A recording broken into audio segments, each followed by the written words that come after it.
doing?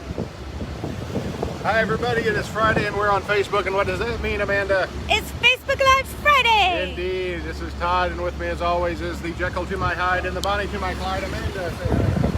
Hi Amanda! We are here at the corner of Clinton and Washington Streets in downtown Huntsville, and we're wearing our hard hats, which means we're out in the field with one of our crews today. We're out with one of our electrical crews, actually, and why don't we just mosey over to where they are. Nothing beats a good mosey. We've got a manhole cover open here. We've got guys down here, down in the hole. Now, I've never personally been down in a manhole before. Amanda, you've been down in one before, haven't you? I have. They renamed them woman holes after me. Yeah. Let's see.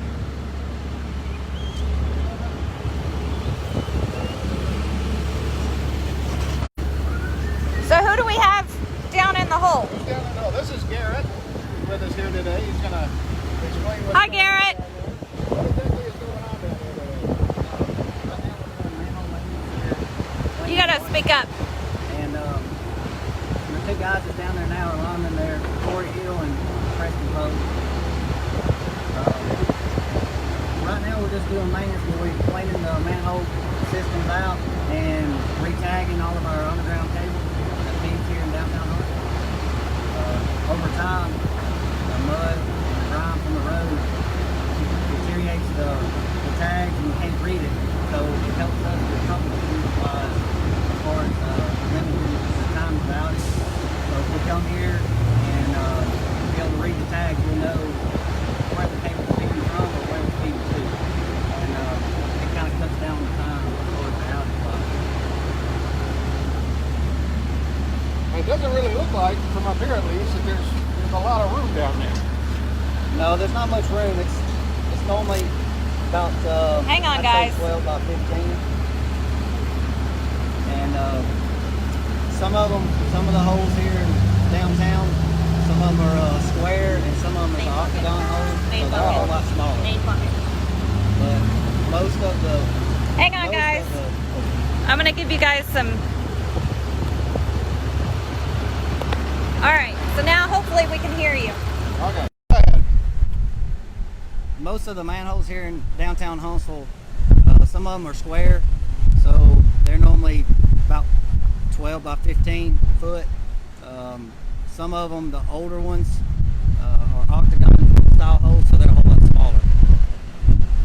So you probably couldn't get, that's probably about as many people as you'd want down there, I guess. Right now with the underground switchgear, the submergible switchgear that we have in here, it takes up a lot of room. And that's what that big round thing is that we see in the middle. That's the, okay. Yes.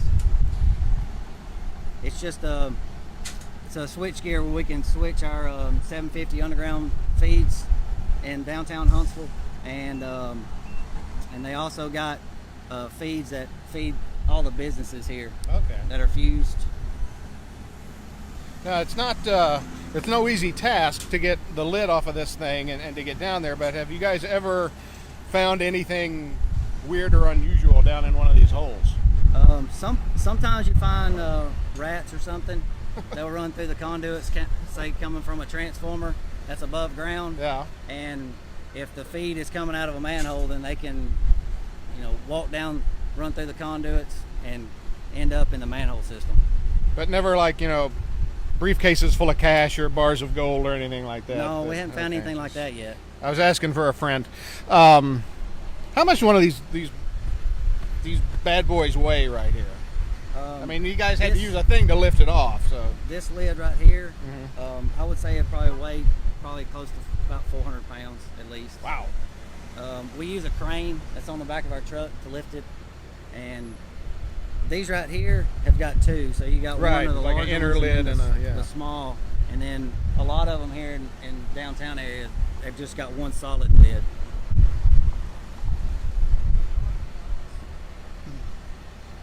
But yeah, and the reason why we're changing the tags and we're locating everything where it's feeding to is we've got a new updating our mapping system on GT Viewer, so it'll help during the time of outages and being able to pull it up on a computer screen and be able to tell where it's feeding, and kind of, you can look at it before you even get here, or somebody in dispatch can look at it and kind of give you an idea of which way it's feeding. And to save you time on...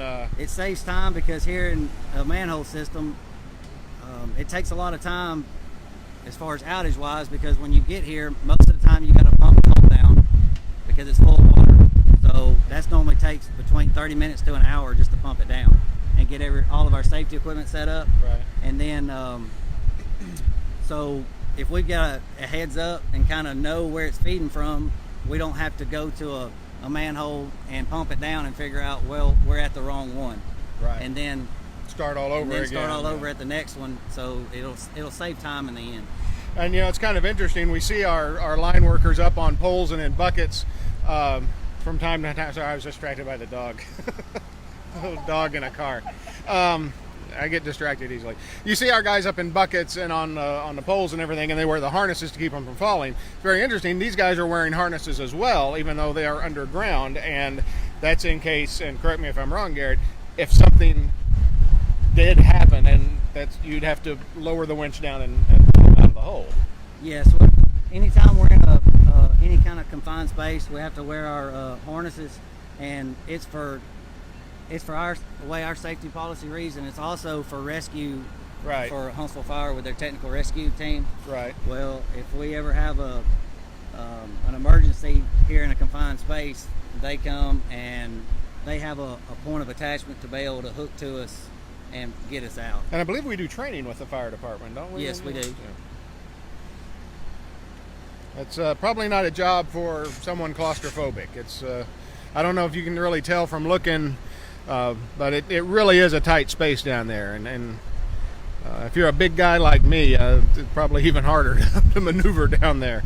Yeah, and during the summertime it'll be kind of hot.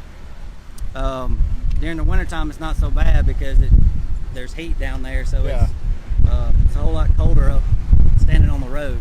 Yeah. But during the summertime it gets really hot in there, and which we've got a fan that blows air down there. Oh, okay. Kind of cools it off a little bit, but right.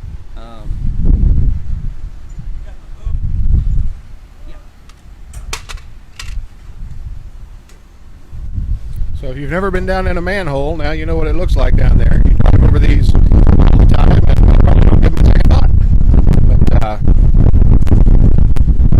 and this, each manhole is labeled. This is M142.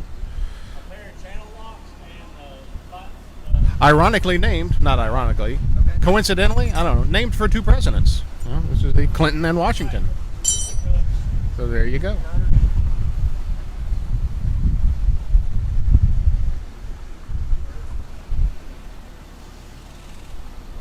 So sometimes our guys are working 40 feet in the air, sometimes they're working several feet underground. It's never a dull moment.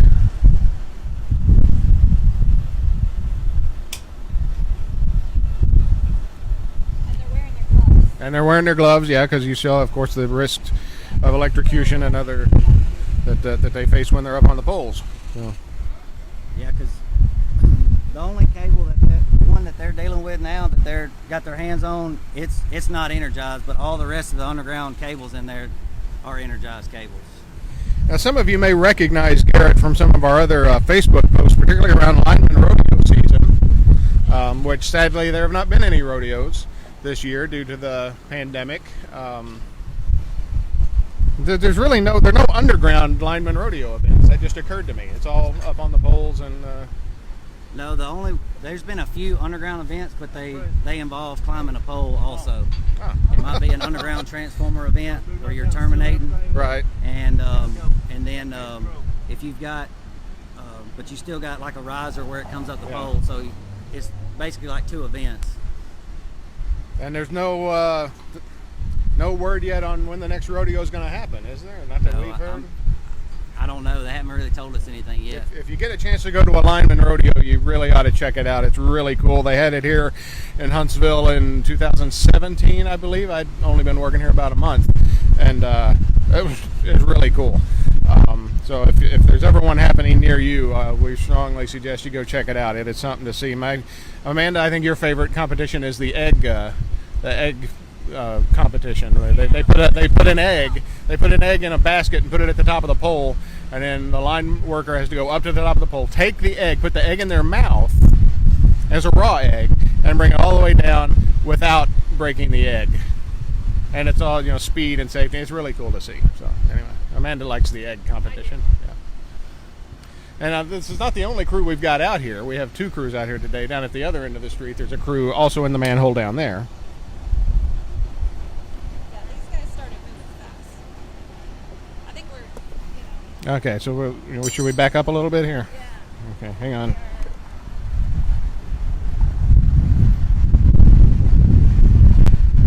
They're used to working fast.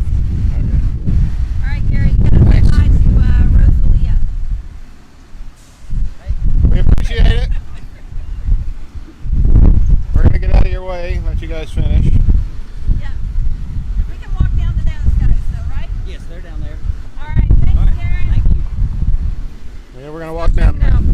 We're going to do our own little Billy on the street here real quick, and we'll stop the people that we see between here and there, and we'll ask them questions, and if they get the question right, I'll give them $100. Oh no, it doesn't look like we're going to run into anybody, so I won't be giving out any $100 bills today. Very nice out here today, though. It is. Caitlin, you've been quiet. You got anything today? I was enjoying watching. Caitlin came out with us today. She accompanied us. We had to go out to electric operations for a while this morning. She accompanied us out there, and figured we'd bring her along. So as you can see, very similar thing going on down here.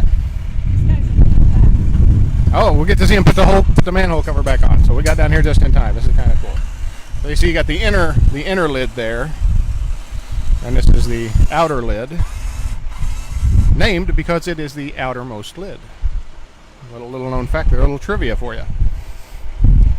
I'm being sarcastic, so don't say, yeah, of course we know it's the outer lid, and being silly. A big magnet there holds it in place, and then they bada beep, bada bop, bada boop, you have the manhole covered again. So now you can say you've seen what's inside a manhole. I would like to go down in one, so next time, Amanda, they call and say they need you to go down in the manhole. No, I think Todd will go down this time. They're woman holes now. Person holes. Okay. So what else do we? Okay, well, one little thing we want to talk about. There was a very, we had a post, my hat's on at a funny angle there. That was yesterday actually. We put up a post about would you or would you not take a shower during a thunderstorm? And the vast majority of you said no, that you would not, that it was not safe to do so. That's what I was always told growing up. Don't take a shower during a thunderstorm. Well, I mean, when there's lightning. And one gentleman, I believe it was Larry Coulter, posted, he actually did the math about what the actual chances are of you being electrocuted while you're taking a shower in a lightning storm. And it's, I believe, and I don't have it right here in front of me, I believe it was something like 16 out of a million. That was your chances. Which, yes, those chances are slim, but it should be noted, I have terrible, terrible luck. So there was that. So, I mean, I'm personally, and another person pointed out about the types of pipes that are used in the homes now. That's true. You don't see the copper so much anymore, but, not everybody's house is, some houses are older than others. How old is your house, Amanda? Mine was built in the 60s, but all of my... I was built in the 60s. Were you? Yeah. But all of my plumbing has been redone. Oh, So there you I go. don't have the copper. Mine was built in the 2000s, I think. Yeah. I don't know, but I'm still not going to take it because, like I said, I just have terrible luck. So that was a big, interesting post, and thank you guys who commented on that. If you've got another question you'd like us to look into, of course, let us know about it. There was one person who mentioned the fact that the whole thing about taking a shower in a lightning storm was tested on Mythbusters, which I used to watch that show faithfully when it was on. I love that show. Right. So if there's a myth you would like us to, I don't know if we can say bust, they may have actually coined that term and trademarked it. If there's a myth you would like us to test, we would certainly be glad to do that. We did the test with Caitlin a couple of weeks ago about the listening to the water. and we learned that yes, you can tell if water is hotter by hearing, and you can also tell water is hotter if the guy pouring it splashes it on your back. We learned both of those things. Do you see how fast these guys are out? I Yeah, mean, they've wrapped this up and they're moving on. Yeah. But they are in their truck. They are getting on there, moving on, and getting on to the next job. When you talk about our linemen, I can't believe how fast they go. Yeah. So, thanks, guys. Yep, So I think unless anybody else has anything? Nope. Anything? We were talking about manholes, and there's actually a song I wrote a long time ago that was about manholes, and it was inspired by the song Manic Monday, but I didn't know we were going to be outside. I forgot to bring my guitar, so next Friday, we're going to have a special Facebook Live Friday. We're going to be traveling to Spain to show you the world's only solid gold utility pole. You don't want to tune in for that. Caitlin, you got anything you want to add? No. No? Caitlin's got nothing she wants to add. I got nothing I want to add. You got anything? Nope. I'm good. All right, so we want to thank Mom. Hi, Amanda's mom, and hi to my mom too, who is probably watching, but at some point has probably commented that she can't hear me. It's true. If you go back and look in the comments, she almost I can't hear you. What were we talking about? Oh yeah, we want to thank Garrett and the other crews that were out here for letting us come in and ask them questions, and them sharing their expertise and letting us make these fun little videos. So I guess that's it for now. I want to thank you for watching. Be sure and subscribe to our Facebook channel. Share this video with your friends. Send us your questions. Be more than happy to answer them for you. Maybe produce a video about it. And until then, this is Todd for Amanda and Caitlin, reminding you that you can't spell utilities without you.